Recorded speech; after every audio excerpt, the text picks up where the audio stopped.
When the chips are down and democracy's back is up against the wall, two radio veterans step up to the microphone to right the wrongs, standing for truth, justice, and just because. Hey, are they ready to go yet? It's John and Gordy on 92.7 WMDX.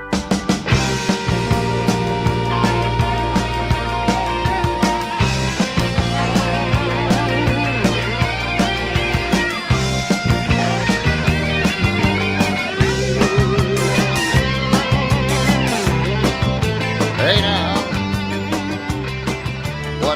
what a nice morning again. It's just, it's the same every day, isn't it? It's almost like Groundhog Day. Happy Hump Day. For weather, anyway. Yeah, happy Wednesday. WMDX, John and Gordy in the morning. 92.7, check us out on the Civic Media app, too, and voice notice if you can. Yes, we have just a few clouds this morning, but it's mainly clear, and it's going to be a beautiful day. Highs in the low 70s, but it's nice and cool again this morning. 49 degrees currently. It doesn't feel it. I mean, you can go out with just a light shirt on, a flannel and that's shirt? about it. Yeah. Well, you want some pants and shoes, some other. I didn't think pants were necessary. Well, we were going to talk to you about that, but well, maybe after the show. Really? Don't look at some the trousers. I'm surprised no one said anything so far. Don't look at the stream, okay? Don't look at the stream. Oh, God. Yeah. So here we are. Wednesday, a little bit later on, Mike McCabe will join us. He's got a new Substack article, and we'll talk to him about that. We've got more Brewer tickets to give away. They won again last night. Last-minute win. Racking them up. Yeah, they're doing great. So we'll have some more Brewers tickets, and you'll be able to go to the game if you win those tickets with us. Yeah. Your dreams have come true. Come to AmFam Field and sit next to John and Gordy. Yeah. Well, I can't wait for that. That's coming up really soon now. I mean, the month is just sliding by here, Yeah. We're going to have to get our... Well, the game is September 4th. Well, against the Phillies. Well, the that's game really, that we're going to, yes. Yeah, that's, let me see here. That's 7 days away, about a week. Sure. Or so. I think you're right, yeah. 7 or 8 days. Yeah. How many days in this month? I don't know. I have no idea. 30 days. Some people know September, April, June, and November. There you go. All the rest have 31, except for February. And so, what? 30 days, right? Do I have to recite it again? 30 days, half of September, April, June, and November. I don't hear know what August that means. in there anywhere yet? There's 31 days in August. Okay, 31 days. Okay. Well, we went to a Brewers game before, too. This is the second time that we're going to, so hopefully, and they won last time, so I'm hoping they get another dub again. Yeah. We're going to try another restaurant. Yeah? At the stadium. Really? I thought the sandwiches were good, but I just want to try someplace else, to see what's going on. Maybe get one of the sausages because that's what that's what they talk about at the stadium. Yeah. The race of the sausages or whatever they call it. That's the big deal during the seventh inning stretch there, yeah. And maybe you'll get another chance to catch another foul ball. Wow, huh? No way. That was not. You can't top that. You get one chance in a lifetime. Yeah. That's it. And you find yourself holding a beer in one hand. And I don't usually drink beer anymore. Yeah. Boy, do I miss it, But why did you stop? Well, health reasons. Oh, okay. I mean, it's not a deadly thing or anything like that. It's just you have to cut down on the alcohol when you get to be a certain age, over 55. Okay. No hints as to how old we are. I'm not telling. All right. But hey, fun night last night on Pete Schwaba's show, right? Yeah. We had a good time. We were talking UFOs and ghosts, and it was a great time. It was a good time. We found out that the Earth was not going to be pierced by some kind of flying object in outer space. Well, so that's good. As far as we know. Yeah. Well, no, he definitely said it's not happening. We're getting missed by that object, right? But if it's an alien object and they can control it, these aliens, they can steer it at the last with their minute. minds or some kind of remote control someplace? Maybe, yes. Maybe so. Maybe it is Galactus. Yeah, And Mitch Goth was also really good, too. Yes. The Ghost Explorer, yeah. Excellent. Yes. Phone lines are open, as well as the text line, 608-879-8255, or you can text us on the Civic Media app. Shall we get to what's happening? What's worse? What's your problem? Already? This is a dream come true for me. Well, this is too early. All right. Should let's I hold go on on some kind of rant and start talking about politics? you got another rant ready? You have a rant ready, or? We could check out the latest poll numbers here. Yes. Why don't we check the poll? We do that every morning around this time. You can go to WMDXradio.com and participate in the poll. You got to tell us what you think, because it's really, really important. Oh, it's a really important question. Do you support legalized recreational marijuana in Wisconsin? Yes, but I forgot. What's the question? That's at 60%. B, absolutely not, unless the price is low enough. That's at 20%. Yeah. And C, only if Trump lowers the price by 200%. 20% for that. Only if Trump lowers the price by 200%. That's giving it 20%. That's what I just said. Yeah, get some money back and maybe some extra marijuana. Yes. Or whatever they call it now. Mm-hmm. Isn't it strange? Can you imagine the songs that could come out by, just these weird mentions? Yeah. Weird names now that they have given each and every one of these elements that make you high, or at least make you feel good, or even cure disease. Yeah. We should dig out some old Cheech and Chong. I mean, everybody knows, Dave's not here. Yeah. But they had a lot of other funny stuff. They did. They had several albums. And, a couple of movies, 2 or 3 movies. Yeah. We should do a little deep dive into that someday. Why don't you check and see in our files, my files. I do have one. We have that Cheech and Chong, the record. Yeah, I do. Yeah, we do. Oh, you do? Yeah. You have it? Yeah. Wow. Why don't we hear it? Let's play it. Yeah, let's play Comedy it. cut, Here we first go. thing in the morning. Yeah. Let's go. It's a new Cheech and Chong record, man. Well, who, man? It's a Cheech and Chong record, man. The 2 funny guys. Here, put it on, man. Oh, yeah, all right. Handle it by the edges, man. Oh, yeah, man. I waited for 3 weeks to get this, man. Yeah, man. Be careful with it, man. Yeah, all right. It's a new Cheech and Chong What record. happened there? They're running it back. Who, man? Yeah. It's a Cheech and let's Chong hear it record, again. man. The 2 funny guys. Here, put it on, man. Oh, yeah, all right. Handle it by the edges, man. Oh, yeah, man. I waited for 3 weeks to get this, man. Yeah, man. Be careful with it, man. Yeah, all right. That's it. Faded? Yeah, It there's 5 faded? seconds left. There's 5 seconds left, yeah. That's a shortcut. Okay. And it running back That's twice. not the whole cut, but No, okay. that's, I have to find the whole thing. It goes on and on, where he keeps scratching the record. Scratching the record over and over. I don't know what happened. Is that my cut? Because because I have that whole cut on there. I repeated it a number of times on there because it was so much fun. I'll have to find it. I mean, back then, these audio files, they really loved vinyl. Oh, yeah. And I just thought this was a good poke at them. Yeah. So I can't really find that cut anyplace. Really? I have that recording, but I have no idea where that particular track is. No kidding. In the library, yeah. I got it. Who is Cheech and Chong? Am I too young to know? Cheech Yes. Marin Okay. and Tommy Chong. Okay. Yep. They were a comedy team around 1969, Based 70. on smoking pot, essentially. Yeah. Makes sense. Yeah. They were from L.A. They were... First movie was Up in Smoke. Yeah. Okay.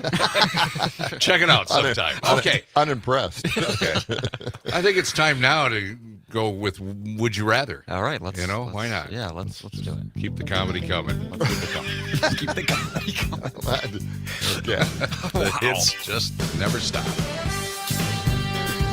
Yeah. Yes, it is. All right.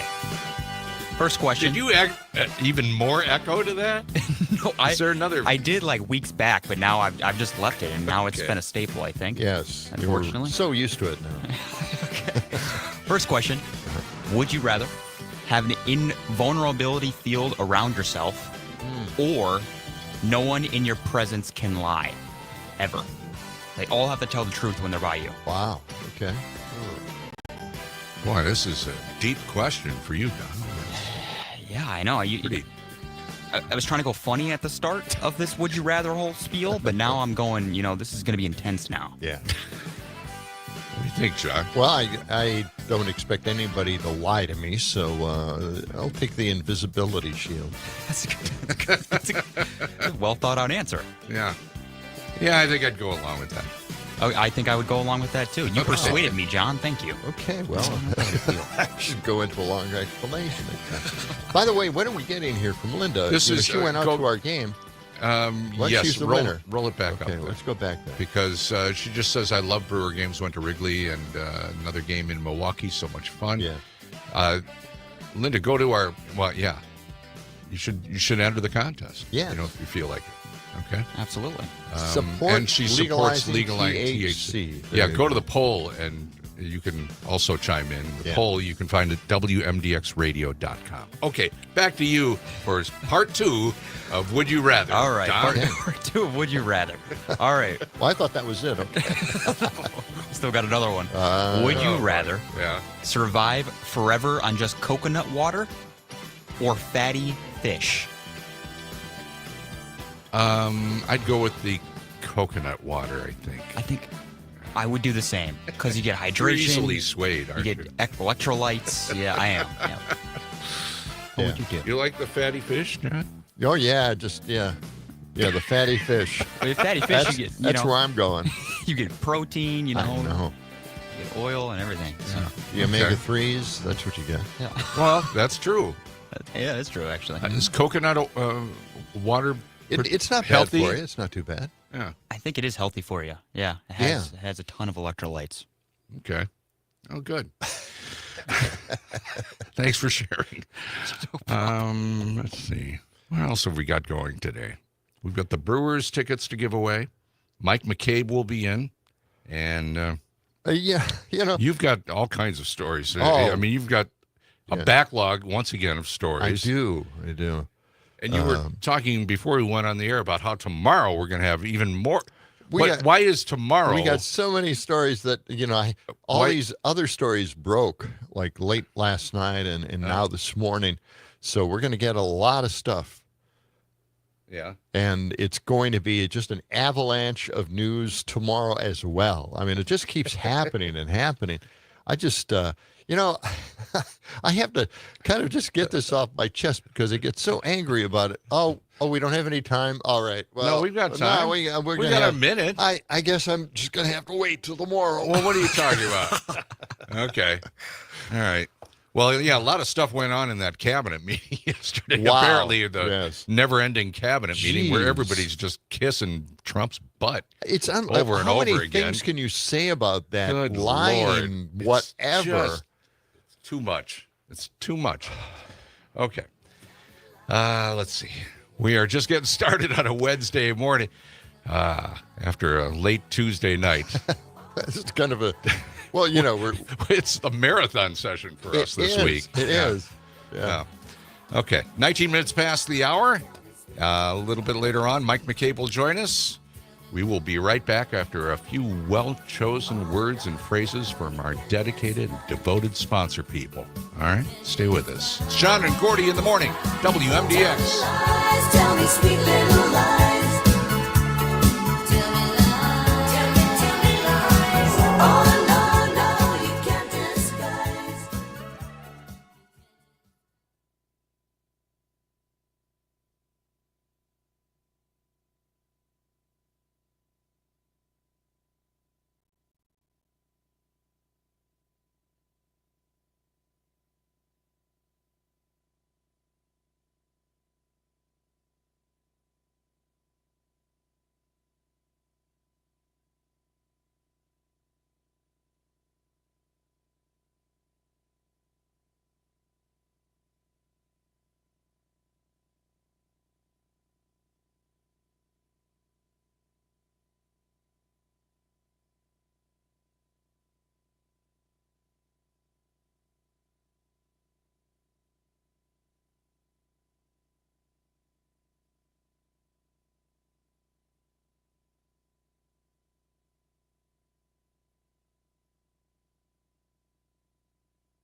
WMDX. John and Gordy in the morning, 92.7.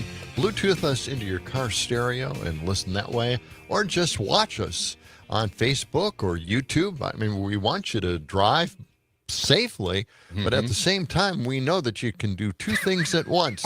That is watch us and drive. Sure. Why not? That's going to be our slogan. Watch us and drive. Okay. Again, we got to workshop some of these things before we throw them out on the air. You're right. Okay. Yeah, we got to rethink Go with that. Okay. The John and Gordy Show. That's us. That's John Peterson, Gordy Young, and Dom in the producer chair there. You may or may not know this, but the John and Gordy Show was nominated for Best of Madison. They still haven't awarded anybody yet. I mean, we know that we're in the final 6. We don't know if we're in the top 3. Right. We won't find out who won the whole thing until the end of September. This is ridiculous to keep this such a secret, right? Somebody knows. You know, somebody at Madison Magazine probably knows. They're having competitions all the time at Madison Magazine. Yeah. Anyway, let me start again.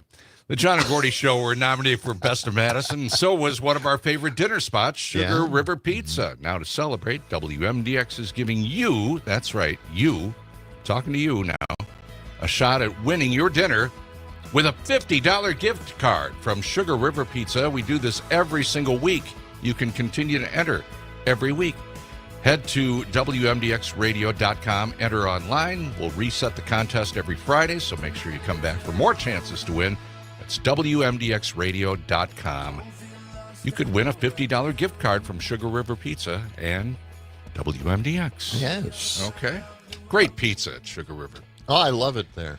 Yeah, and that's at the Sugar River Pizza location in Sun Prairie. Yeah, it's a gorgeous place. Yeah. A lot of beer on tap, too. Oh, man. And those big I mean, windows. I do drink beer from time to time. So. Yeah.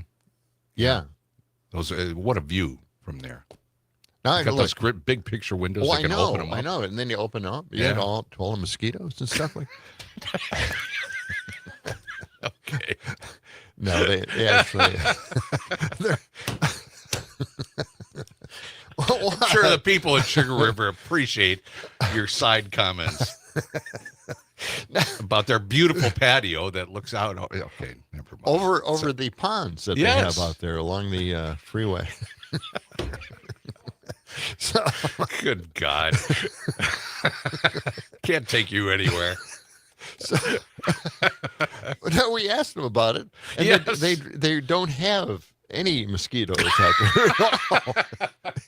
It's like a mosquito-free zone out there, and I was surprised to hear that. So, and I was actually glad to hear that. Yes. There aren't that many.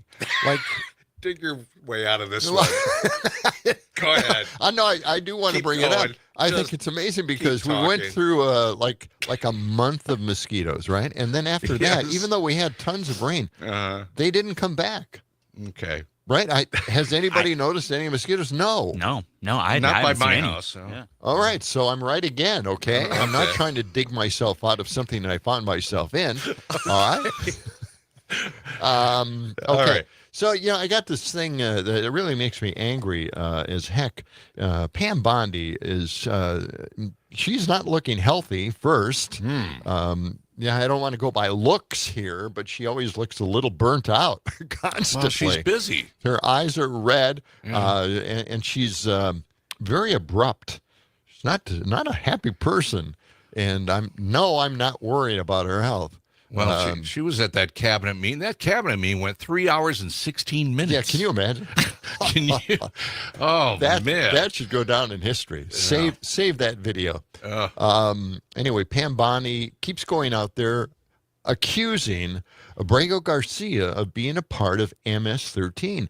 There is never been a decision that links him to that. The courts have not decided that. She continues to accuse this guy as if he were guilty. She is not.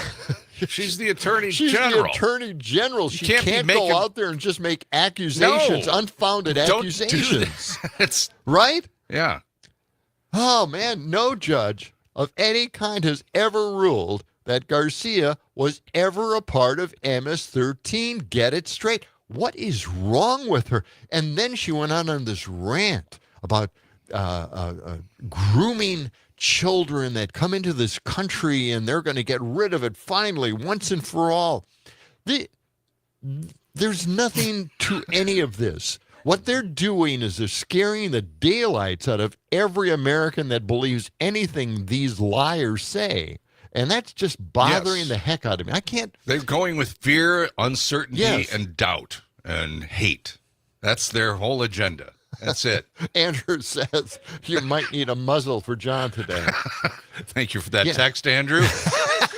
Read my mind. Well, okay, Andrew. Do you think I'm right about Pam Bondi? Huh? Okay. All right, come on, man. Go ahead and but text yeah, us back, Andrew.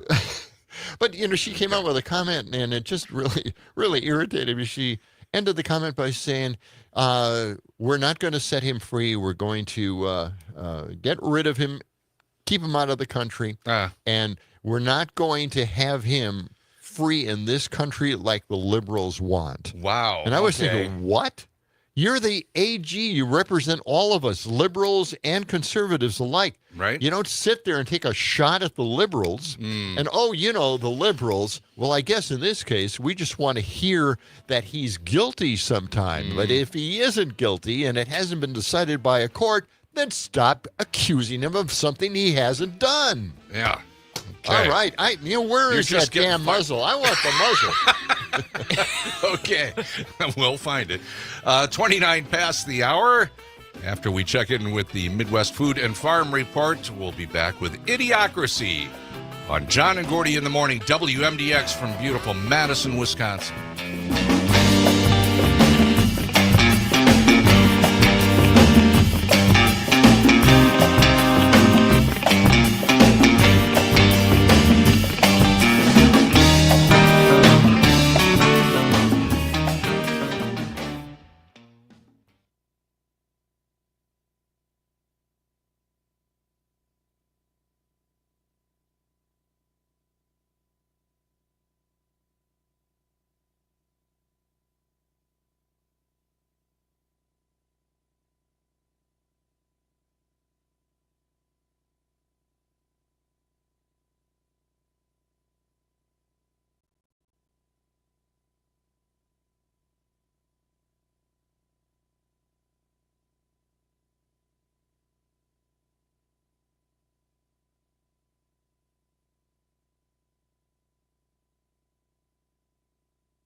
Human evolution does not necessarily reward intelligence, with no natural predators to thin the herd. Oh my God! There is a place without boundaries, a place without limits. Welcome to Costco. I love you. A place that is about to be violated. Idiocracy. For the smartest guy in the world, you're pretty dumb sometimes. Yeah, you got it. WMDX 92.7. It's John, Peterson, Gordy Young sitting in this morning along with our engineer, Dominic Lee. Alfredo Garcia.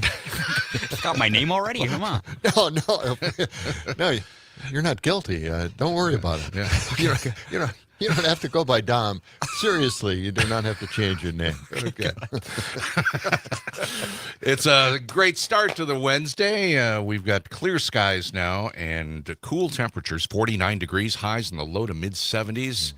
And it's going to be nice all day long. Maybe a little rain later tonight, talking about that. You think so? That's what I think. Yeah. Well, you might be right about that. Got Brewers tickets to give away. We'll do that in our next hour. And also Mike McCabe will join us in our 7 o'clock hour. Got a new Substack article about AOC. Oh. Yeah. Yeah, that was a good article, by the way. I agree with him 100%. He's also got a few other things we'll cover. Interesting stuff, as usual. You know, it's always fun talking to Mike. Yep. Let's get to what we were watching the headlines this morning, right? Yeah. President Trump says that he can do anything he wants because he's president. Yeah, that's the quote. Yeah. I have the right to do anything I want. I'm the president of the United States. So there's nothing unhealthy about that.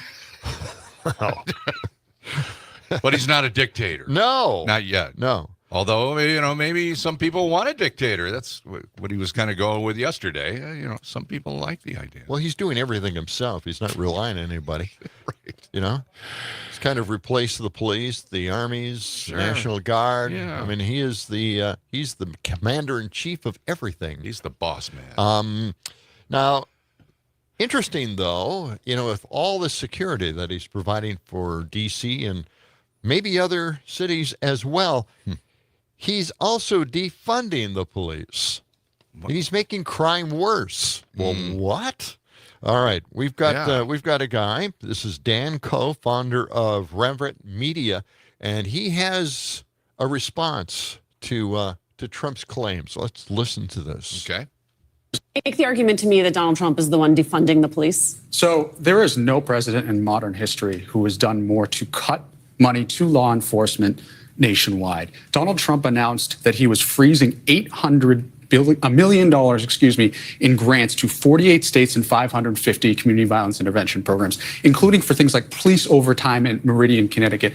I used to be chief of staff of the city of Boston. The rate of homicides per 100,000 in Boston is 3.5. Compare that to DC at 27 or Jackson at 72. The reason why we did that is because we brought the community together with the police. We built that trust. There's a organization called Youth Alive in California, in Oakland, one of the places that Donald Trump pointed out. They go to the bedside of youth after they've been involved with violence.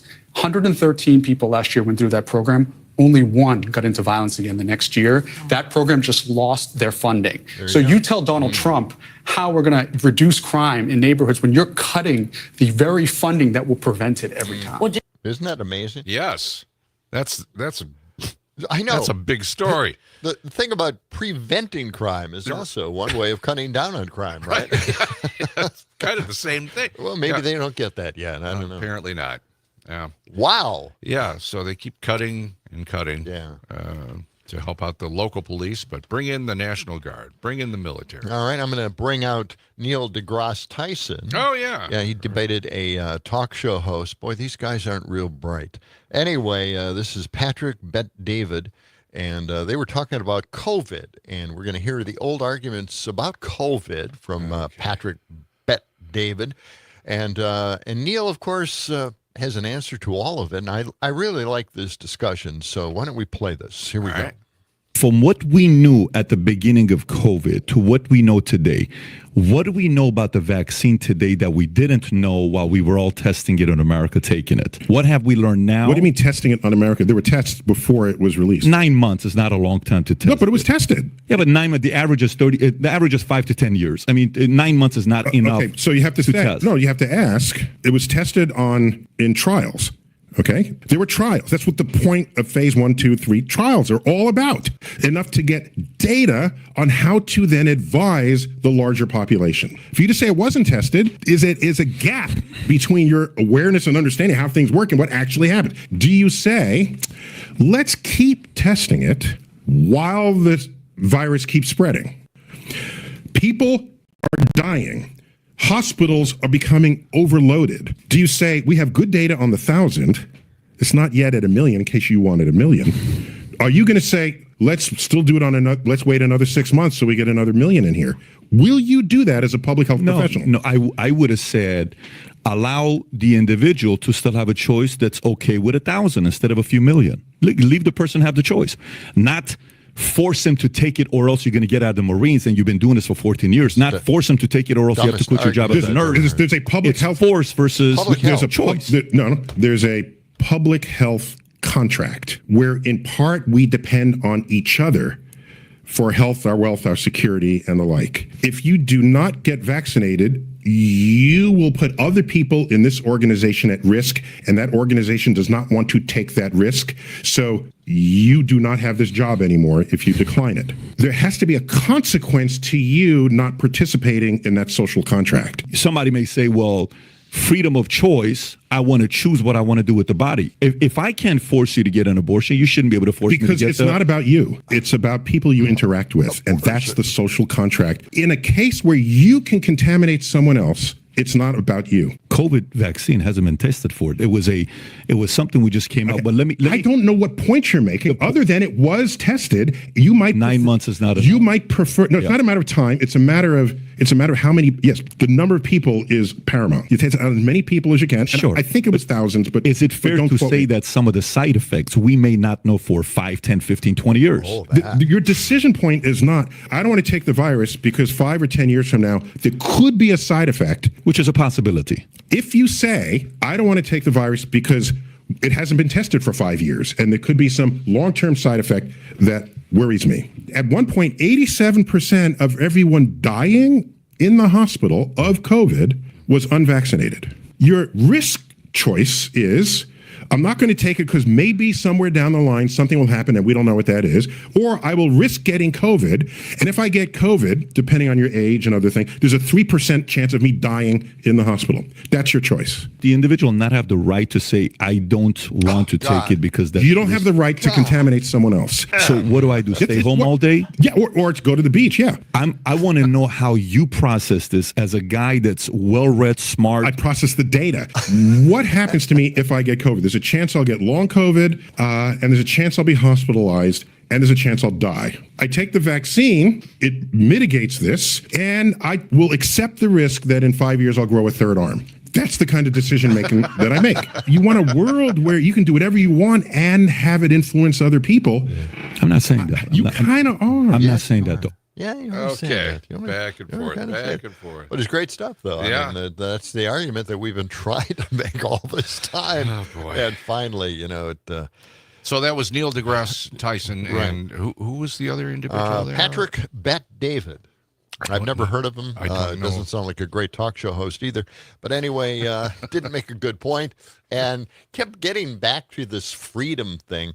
We saw it in our own Supreme Court here with Rebecca Bradley telling our governor that he was a tyrant because he asked people to stay indoors and not have large groups of people get together. Yeah. He was a tyrant for that. The whole point here is that we're not using healthcare to take over the government and become a king. We're actually trying to prevent people from dying, and it's a public health issue. It was a pandemic. Yeah, crying out loud. Public health is. Do we not remember that? I don't know why we were never able to kind of land this idea, but the point is, it's public health. Yeah, it's a separate issue. It's not political. or it shouldn't be. Maybe that's what they see it as, a political issue that they can use someday. Apparently. But the liberals don't look at it that way. It's a pandemic, and we need to save people's lives. And a lot of people were dying. Yeah. All right. So good argument. I appreciate that. Here's something good. You know, I've been around a long time, and you remember Media Matters, right? Sure. Yeah. A federal judge blocked people from trying to silence Media Matters. A federal judge blocked the Federal Trade Commission from investigating Media Matters for America, the liberal watchdog group that was criticized so many times by the right wing. In fact, it has been criticized because it went in. It actually posted a lot of video and comments from people who actually have made outrageous statements, and they get blowback from it, and they're blaming Media Matters for it. Well, I mean, that's what happens. That's kind of, and that's the way it goes. They don't like getting blowback for any of this stuff. The district judge, Sparkle Suknaman, issued an injunction against the FTC, ruling that its probe purportedly to investigate an advertiser boycott concerning social media platforms amounted to a violation of Media Matters' free speech rights. Okay. And she wrote, it should alarm all Americans when the government retaliates against individuals or organizations for engaging in constitutionally protected public debate. And that's Media Matters has been criticized for so many years, and it's just mind-boggling because all they do is they play back the video. That's all they do. It's their job, yeah. And for some reason, you know, they're lying and they're, I don't know, just ridiculous accusations all over the place. Okay, we got time for, we do not have time for that. 3 minutes. Yeah, I have something. I just, you know, John more like 2 Stossel is the minutes. craziest guy in the 2 world. minutes. Yeah, John Stossel with ABC for a long time. He was a consumer reporter for so many years, and all of a sudden he just went off the deep end. We'll get to that after the break. Okay. No, I can't get to this story either. There's too many stories here. All right, how about BlackRock and private equity? They've got a big scam going on. They're buying back an entire housing development. Let's listen to cut 192. We do have time for that. Let's play it. All right. They buy a whole housing, like a 500 house division, and they're going to get those at a huge discount because they only make 5 models and they buy everything in bulk. We might have had to pay $500,000 for it. They're getting them at $300,000. Okay, Right. so they buy 500 houses at $300,000. Okay, they put them all in a portfolio. They could flip that through a secondaries market, but even better, they could hold those houses for a year. Don't let anyone move in. Keep it looking like a construction zone. Okay, and then a year later, they sell 3 of those houses that they bought for $300,000 to themselves in another fund for $700,000. And they've just And that creates 3 comps in the neighborhood. They do one of each of the models. Okay. And now the entire neighborhood, each house is valued at $700,000. And then they're going to turn them into obscene rentals. And simultaneously, they're going to have a double and a half value on that portfolio to borrow against. Right. And every American in that community was just priced out of everything around that community. God, they're so smart. Aren't they just so smart the They're way so they disgusting. do this? They're so just clever the way So they do clever. this, isn't it? So that's Damn. it. That's what Wow. they're doing. And these private equity firms are doing this all over the country, buying these giant neighborhoods and then, you know, raising the price of each home with just individual little sales. And that creates the comps, and then it raises the prices for all the other homes. Yeah, what a scam. And I used to Right? be a real estate agent at one time. So. Right? Okay. It is 6:48. We were coming back with more of John and Gordy in the morning. 92 FM WMDX.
Who is it? It's me, Dave. Open up, man. I got the stuff.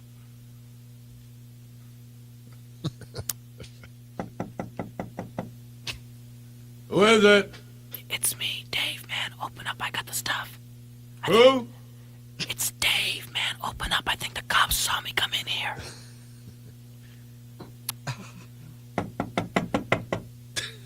Who is it?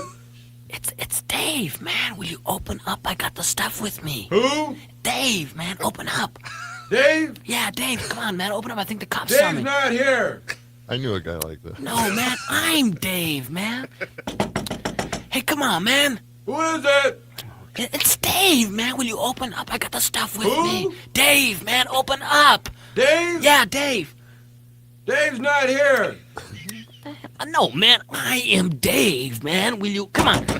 Open up the door, will you? I got the stuff with me. I think the cops saw me. Who is it? Oh, what the hell is it? Go, man. Open up the door. It's Dave. Who? Dave. D-A-V-E. Will you open up the goddamn door? Yeah, Dave. Dave? Right, man. Dave. Now, will you open up the door? Yeah. Dave's not here. Oh. There you go. It's a classic Cheech and Chong. It really is. 92.7 WMDX with John and Gordy on this Wednesday morning. Sunshine, beautiful start this morning. Highs in the low 70s later today, and right now 50 degrees here. You know, we were talking earlier about how many dispensaries are there now on State Street. We'll have to go down. Don, we're going to give you that assignment. We want you to actually physically go. You got to take one walk down and one back up here. Okay, I'll bring my notepad. Count the number of dispensaries. And I want you to be able to go around a corner. I mean, they might be just around the corner, too. And then eventually we want to find out how many are in Madison altogether. Right. Okay. I know that's a big assignment for you, but maybe you can get some help. Okay. And buy whatever you feel like buying. That's what I was going to say. Can I go into each, establishment? Yeah. Well, you're old enough, yes. Okay. So, is he? I don't know. Gotta check your ID again, but okay. All right, let's get to John Stossel. Has socialism failed? What? No, I don't think so, but the better question is, has capitalism failed? Most people. Now, the EU is doing fine with their socialist ways, but really the question is, have consumers caught on to the fact that maybe capitalism is putting everybody where they are right now? From paycheck to paycheck, they can't afford anything, and prices are going through the roof. Well, let's listen to John Stossel as only he can put it. Okay. Socialist politicians are on the rise. I'm running for mayor. This Democratic socialist will probably be the next mayor of Minneapolis. And socialist Zoran Mondani is likely to be the next mayor of New York City. Yeah. Socialism always fails. Yeah. In my last video, I covered some of Mondani's bad ideas, but he has more.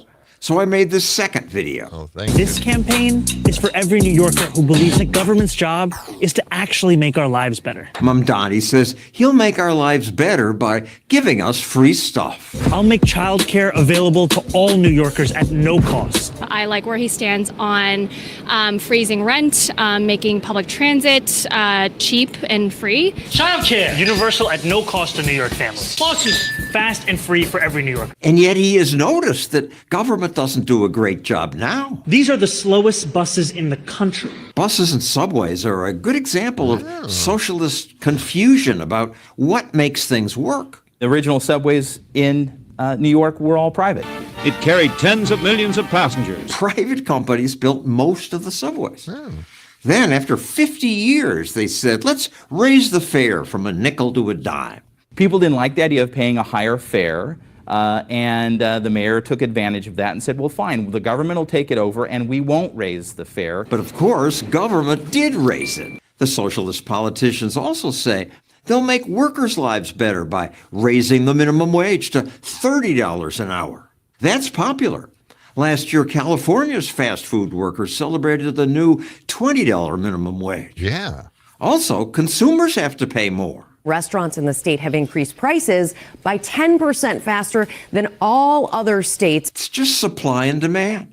We freeze the rent! Activists like that. Freeze the rent! Freeze the rent! But they only like it because they don't realize it creates shortages. Everywhere it's been tried. St. Paul, Minnesota imposed rent controls. The most stringent measure in the country. So in St. Paul's twin city, Minneapolis, socialist Aisha Chugtai said, I want us to follow their lead. She's now vice president of the Minneapolis City Council.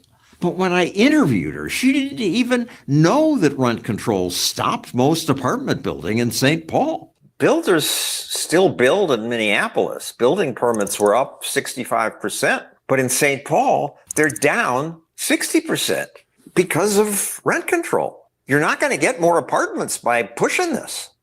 Mm-hmm. Okay, that's Her John silence reveals so much. That's right. Okay. The thing is, rent control, if you don't have it, then people can't afford to rent, right? I mean, that's right. the problem. Yeah. And there are ways around that. The cities have been working on all of that. So there are ways, and he avoids, of course, talking about the other ways in order to keep rent under some kind of control and make it affordable for everybody. Mm-hmm. So, but it's his wise ass smirkiness attitude that just really, I just find it funny. I used to watch him all the time, and I'd end up walking away from the TV talking like him for some reason. I don't know why. Really? Why? Calling everything into question. Why is it like that? Yeah. Anyway, I was just looking up, according to Forbes magazine, there are 900 billionaires, more than 900, somewhere around 800 to 900 billionaires in the U.S. And you want to guess on how many millionaires there are? Wow. Take a wild guess. 24 million millionaires. People are getting in very the U.S. rich. Yeah. The very rich are doing just fine. Yep. Yeah. Okay. We're going to check in on news and weather, and when we come back, we'll check in with Brittany Merlot in a little while on the weather.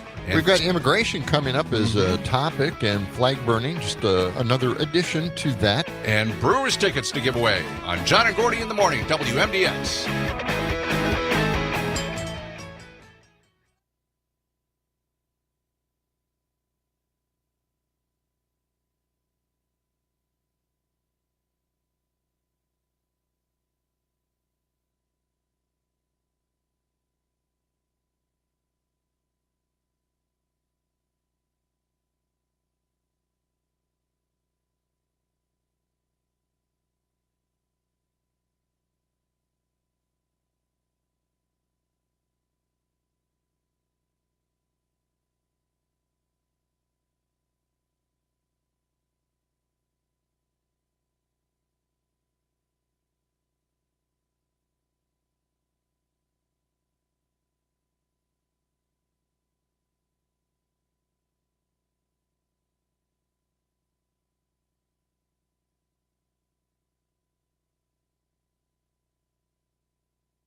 has to go. Ah, At yes. least we haven't had that annoying coffee Oh, guy I'm stop so by happy in he a long has time. not been around here. Oh, I think he my got God. arrested, maybe Yeah. picked up by ICE. Well, you know, he doesn't. Anybody want Oh, coffee? no.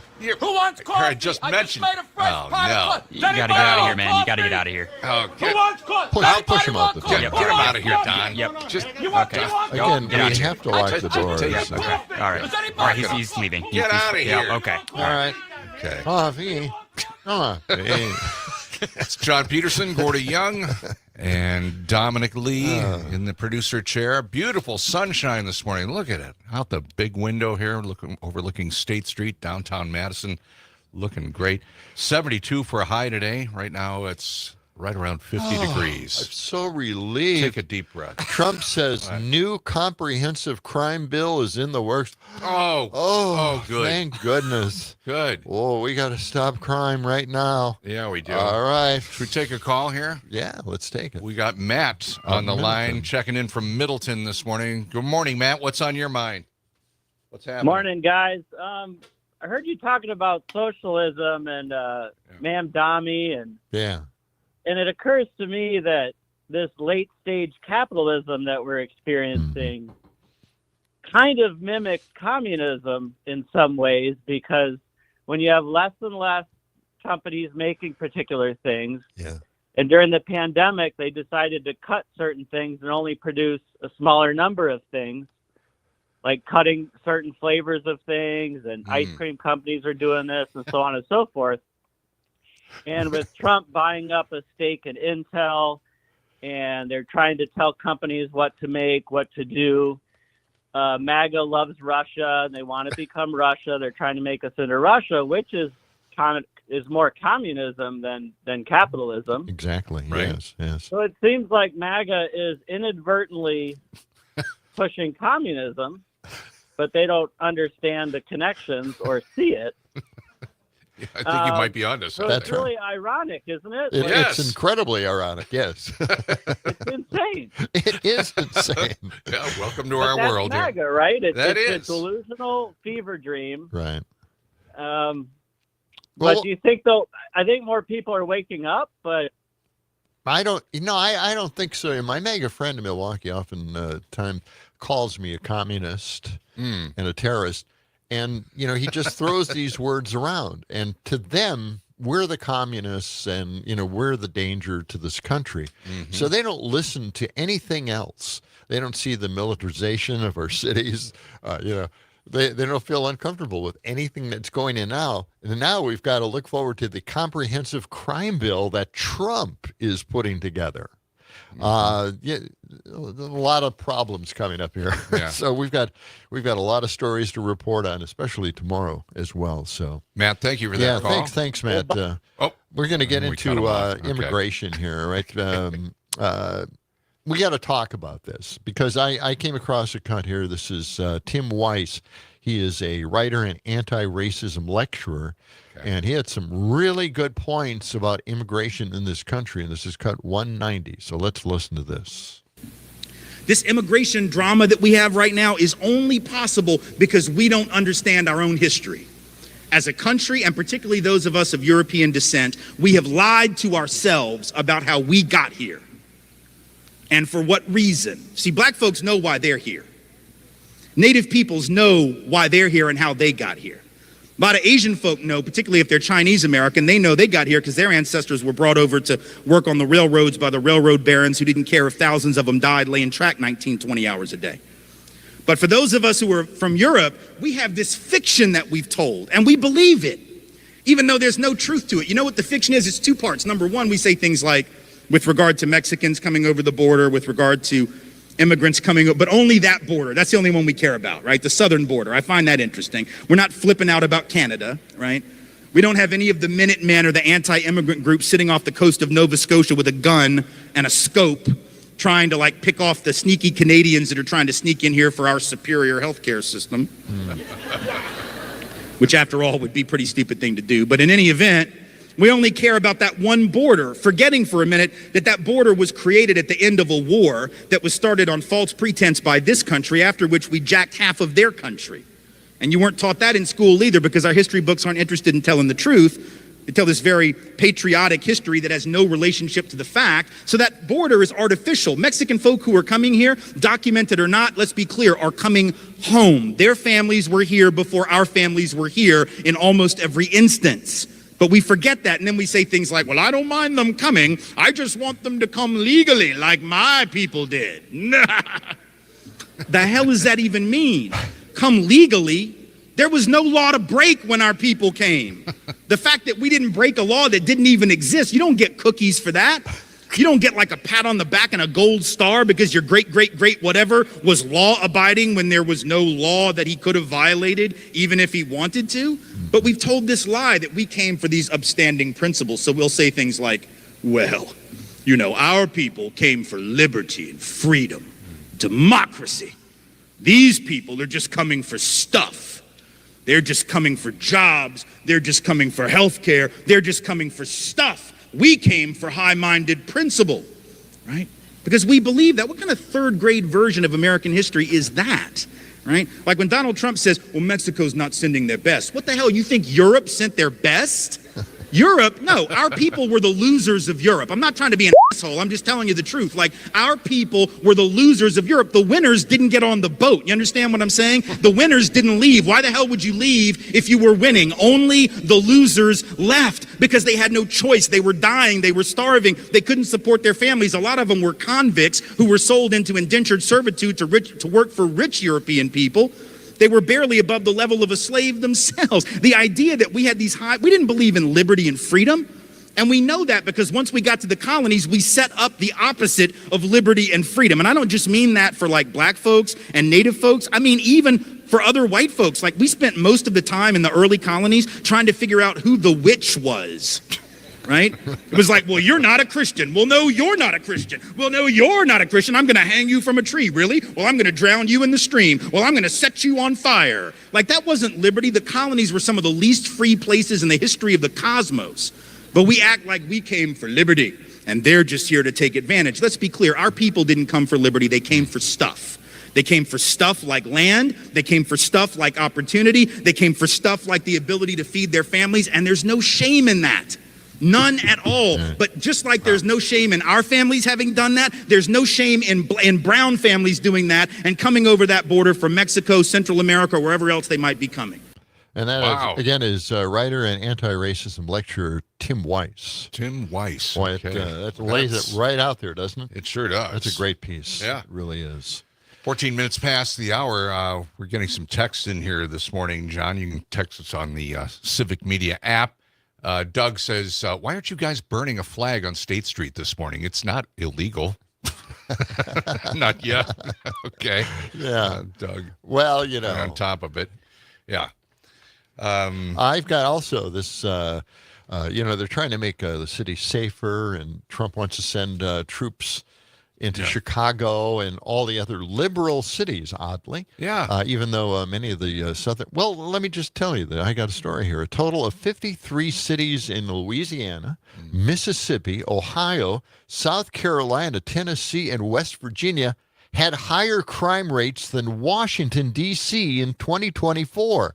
Despite this, these states deployed their own National Guard troops to help address D.C.'s newly declared crime emergency. Jeez. Interesting fact, Why isn't would it? they do that? Huh. Wow. Okay. All right. I thought this was another we're kind of clearing the paperwork out here. So I'm going to skip around a little bit. It's almost like a dumpster fire day. Yeah, it is almost like that. Trump said that Biden didn't know what he was doing when he was pardoning all these people, right? Because of the auto pen. All right, let's listen to cut 201. This is Trump talking about Biden. You won't believe it. Let's listen. Okay. About nothing. That means that all those pardons that he gave to some very bad people, very unpatriotic people, very evil people, it looks to me like those pardons are worthless. Because, number one, you shouldn't use an auto pen, very specifically. But if you do, it has to be a very good reason.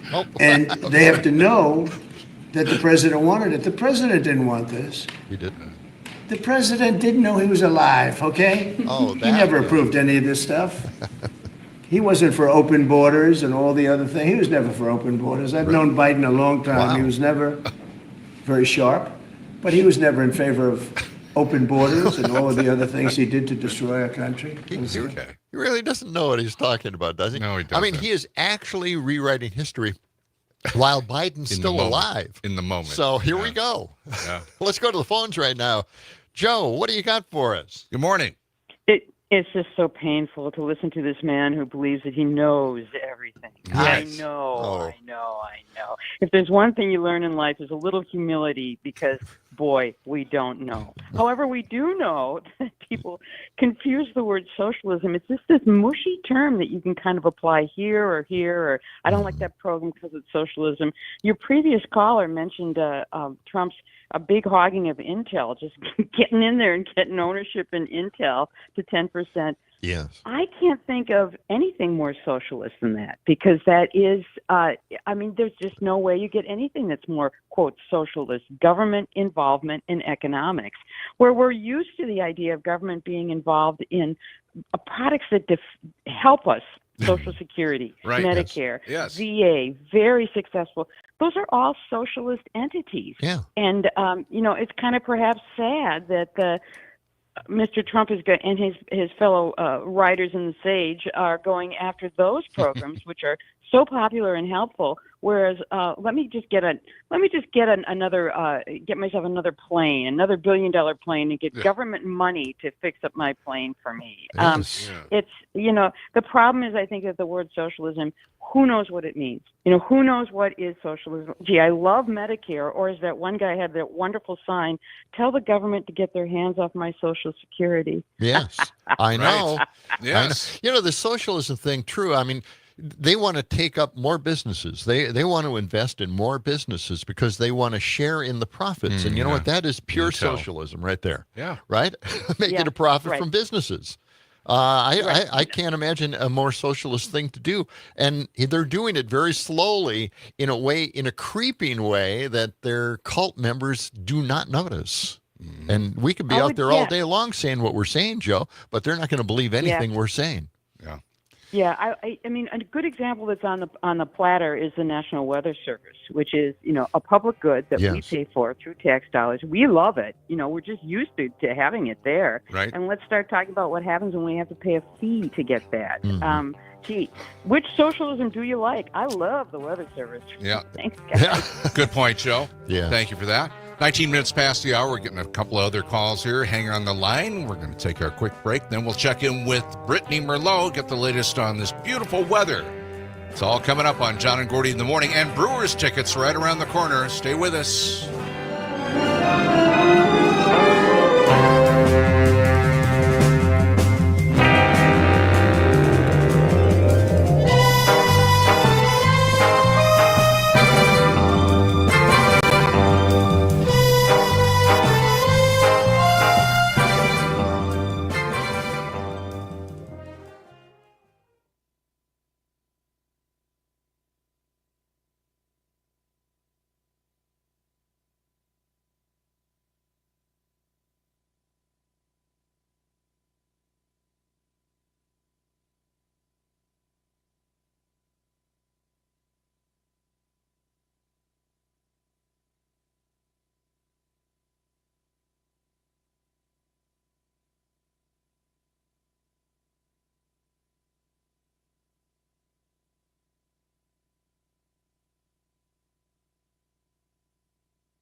7. This is John and Gordy in the morning.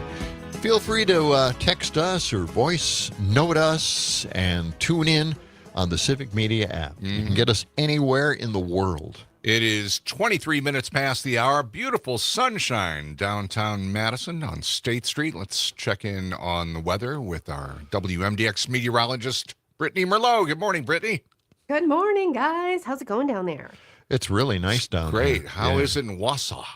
A little chilly. Still rocking the hoodie this morning because How cold is it there? Yeah, how cold?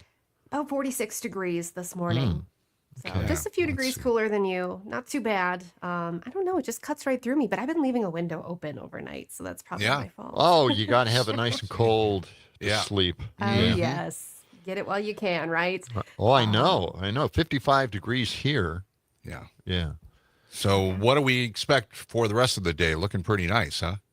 Yes, bright, beautiful, a lot of sunshine to start the day. I think those clouds are going to hold off until this evening, and then we got a chance of rain late tonight, maybe some thunder overnight. Could linger a few showers in the morning tomorrow, but then it kicks on out of here. Cold front. Yeah, another one. How's that? Great. Okay. Yeah. And then looking ahead to the Labor Day holiday weekend, Friday, Saturday, Sunday, Monday, what do we expect? Perfect weather. High pressure system sits right over us. Keeps the rain just to the west. It's pretty crazy. It stalls this system and it just spins there in Iowa and Minnesota while we sit here nice, bright and sunny, comfortable, mid 70s pretty much. Yeah. Low 70s on Friday, Saturday. Then we'll hit those mid 70s on Sunday and Monday. And then we'll go to the upper 70s for middle of next week. Then the rain pushes in by maybe Wednesday or something. Well, I guess Gordy and I picked the right time to take a few days off. We're taking 4 days off.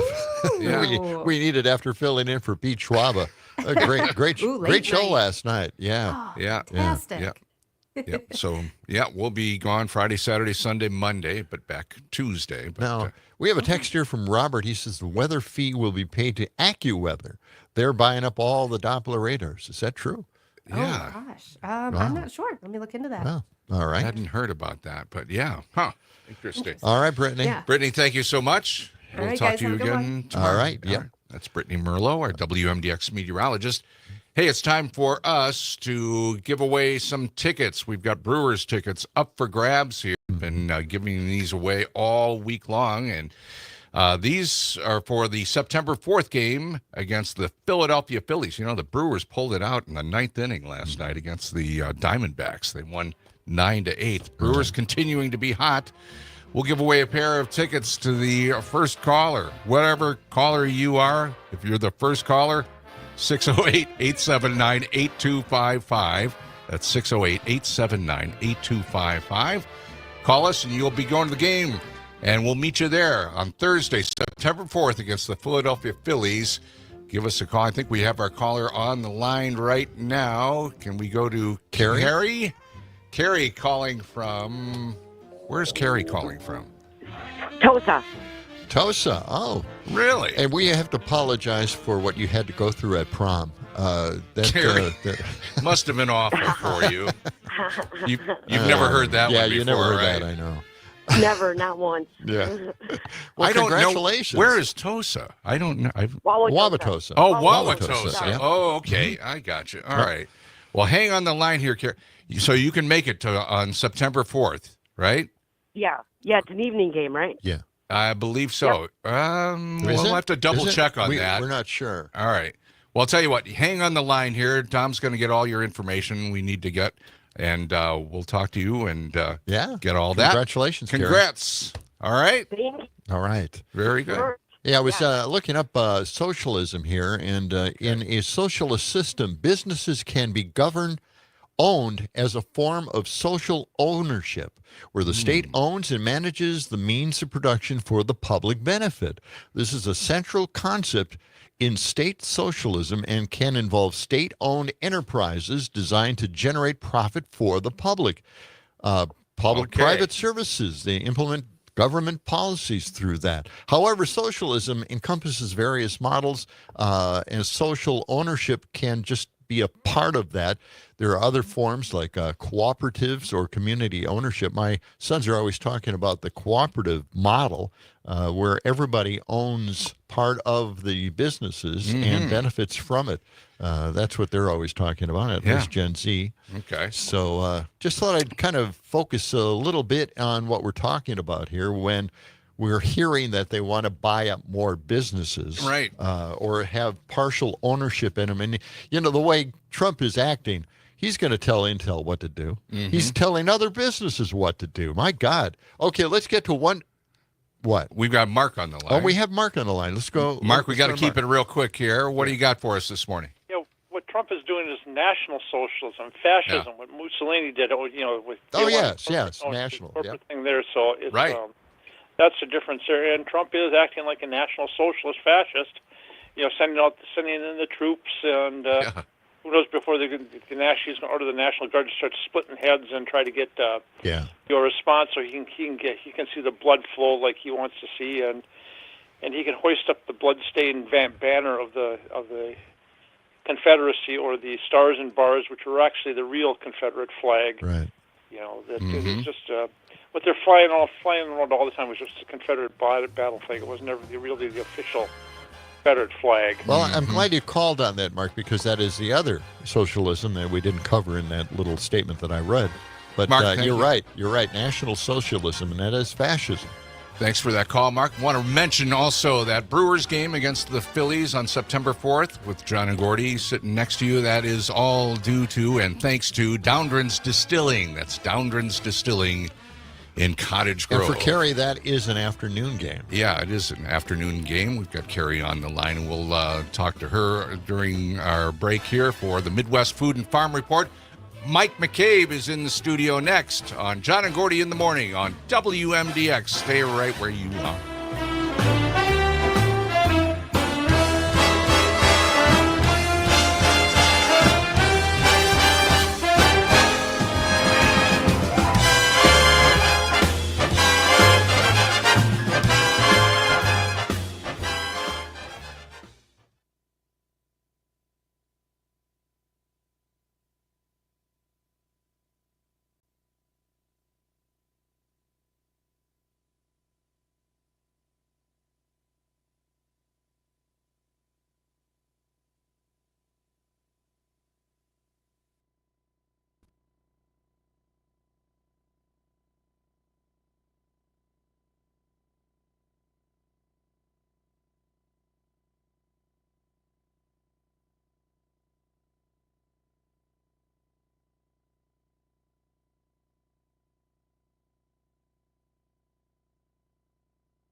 7. Hope we haven't brought you down today.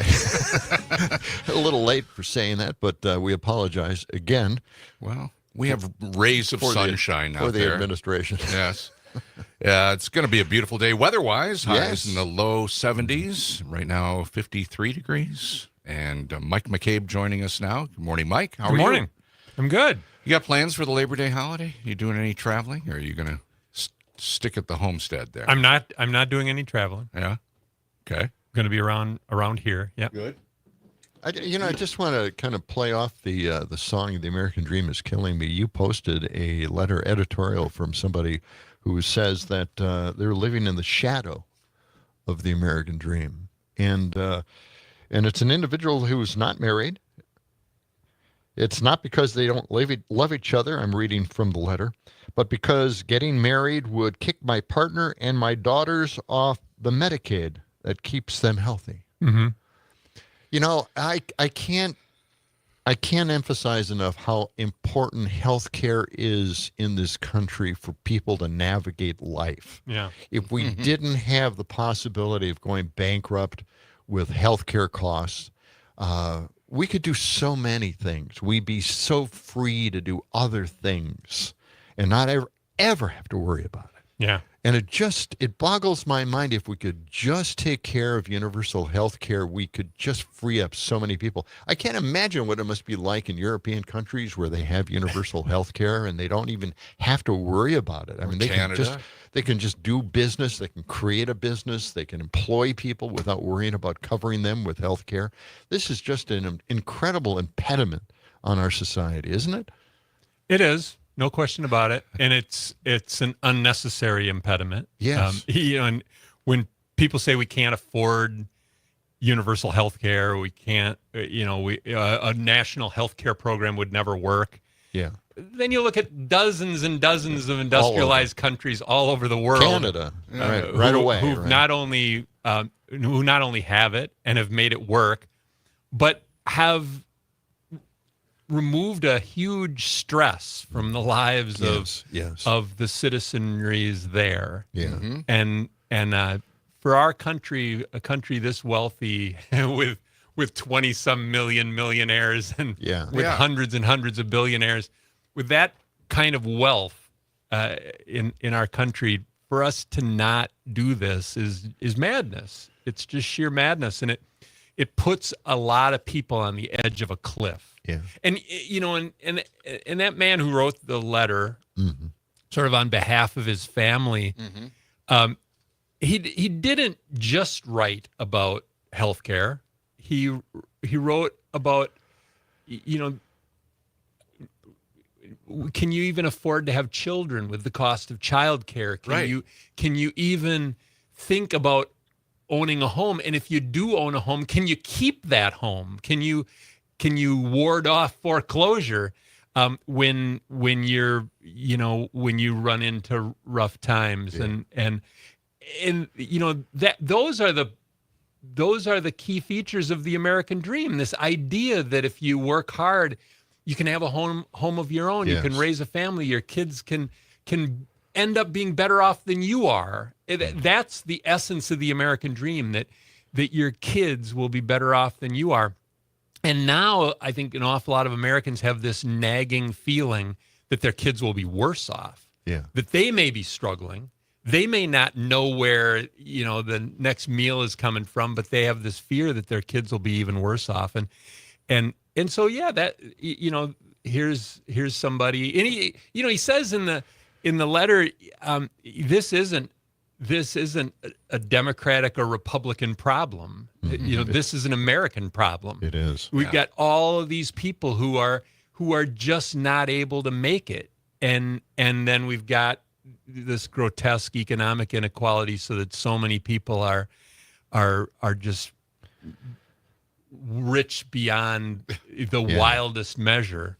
And with AI looming, there's an awful lot of jobs that are going to be eliminated. Yes. And if our country doesn't take some action at some point as AI develops, what you're going to have is that people who didn't invent AI. They, it shouldn't be their property, but they've made it their property. They are the owners of AI.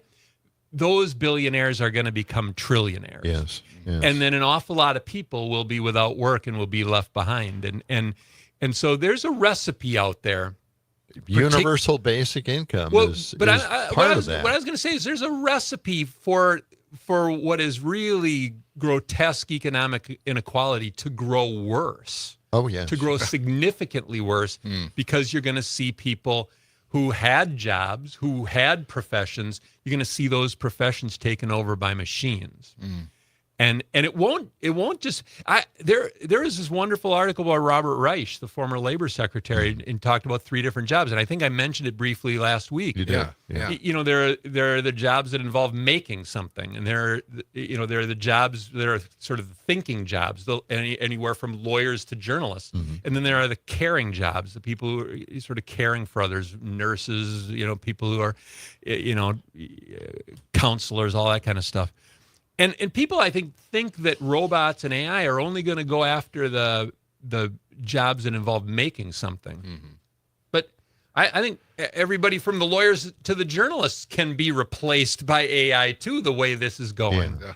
Yeah. And I think there's going to be an awful lot of people who felt like they had a profession, they had a career path, and then all of a sudden a machine is going to take over for them. And then where are they left? Yeah. And so whatever it is however we work to redistribute wealth in a way that makes our society sustainable, we got to get busy having that conversation. Yeah, I agree. I think that, we started talking about the gig economy about 10 years ago, and that was the warning flag right there. For me, I thought, wow, we really need this universal basic income thing because, people in the gig economy, they make money on the side. They don't count it, as something to tax because they think they can make it, something they can sneak by on. But of course, they're cheating on their Social Security at that point, their retirement. So, we need something to kind of prop everybody up with this new economy. And now with AI, it wasn't just gig economy and lift workers. We have this whole thing where people's jobs are being replaced with AI and robots. Yeah. So now we've got to really think about this. It's not making people lazy or sitting on the couch or something like that. It's nothing like that. It's something. It's a safety net for everybody, right? Yeah, in whatever form this takes. I mean, we have to make sure that just all of the proceeds from the savings that are achieved by replacing people with machines just don't go into the pockets of the billionaires who will become trillionaires. You've got to have a society where the benefits of technological advancements are widely shared, or we're not going to have a society that can hold together. And I think in a way that's what that young man's letter was really all about. Is that there are so many signs in our society of sort of that American dream slipping from the grasp of regular working people. Yeah.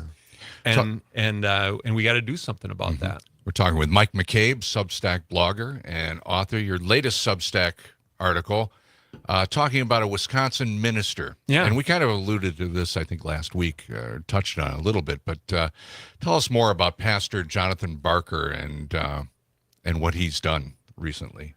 He's a Lutheran pastor, or at least was. In Kenosha. Right. Yeah. And he led a Lutheran congregation there. And he prepared a sermon. He was fixing to stand before his congregation and endorse Alexandria Ocasio-Cortez for president. And his denomination nationally said, you can't do that. Yeah. And he resigned his position. He gave up his vocation and then went ahead and delivered the sermon off church grounds because he felt so strongly. He feels that AOC is the what would Jesus do candidate. Right. The look out for your neighbor candidate. Exactly. Yeah. And so he went ahead and gave this sermon, and and surrendered his job because he felt so strongly. And he did it to endorse someone who is not a declared candidate for president and may never be. Yeah, so right. I don't think it was even necessarily about, trying to give a boost to AOC. It was really a plea for leadership in this country that isn't beholden to those billionaires and those wealthy interests, and somebody who has the courage of conviction and is willing to speak truth to the American people. And so I decided to write an article about it because I do think that AOC is a generational talent. Yes. And that's actually the title of the article that I wrote, is Generational Talent. Yeah. And the article is really as much about Jonathan Barker and what he did as it is about AOC. But she's got rare traits, no question about it. And what fascinates me, or what boggles my mind, is how much her own party has tried to keep her off center stage. This is a woman with really rare political talent. And they denied her a committee chairmanship. They have tried to keep her sort of on the sidelines to the greatest extent possible to keep the old guard in charge. And to me, when I call her a generational talent, in the sports world, that term gets thrown around a lot for these phenoms who come up and are going to break every record or whatever. And it's an overused term, but in politics, it's not used. But she's a generational talent, not only because she has rare political talent, but also she represents generational change. She was the youngest woman ever elected to Congress, and she really represents a changing of the guard. And the old guard does not want that changing to happen. And so I was really struck by how a Kenosha minister decided in these times he must be heartsick about what he sees in the country. He must be deeply troubled about the nation's soul, to lead him to actually be willing to resign his position, to be able to say, look, we need this kind of leadership in our country. Yeah. Well, I always thought that the lack of support for Democrats was based on what the Republicans were saying about them. But at the same time, there's so much truth in the fact that they're holding themselves back from the next generation, the new ideas, the people who are driven by something much deeper and much better. A better outlook of this country, and they're just holding it back. We've talked about this before, but we really have geriatric politics in our country. Oh, we do. And It's a real problem. And both major parties reflect it. Where you've got this geriatric leadership in our country, and what it ends up leaving us with is one side saying, let's just keep things the way they are, and the other side saying, no, let's go back to the 1920s or the 1890s. Yes, that's even worse. Yeah. Nobody's talking about tomorrow. We will continue our conversation with Mike McCabe in just a moment on John and Gordy in the Morning, WMDX. Stay right here. Bye.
brighten up the day, and they bring such happiness while they stay. Towering high, such a wondrous sight. Won't you take my hand? We can share the light of the sun. Love, sunflowers.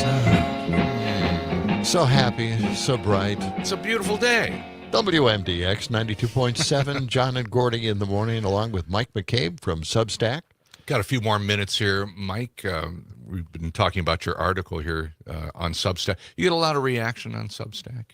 You get from comments from time to time. I actually get most of my comments. People email me directly, or they comment on social media, and they message me on social media.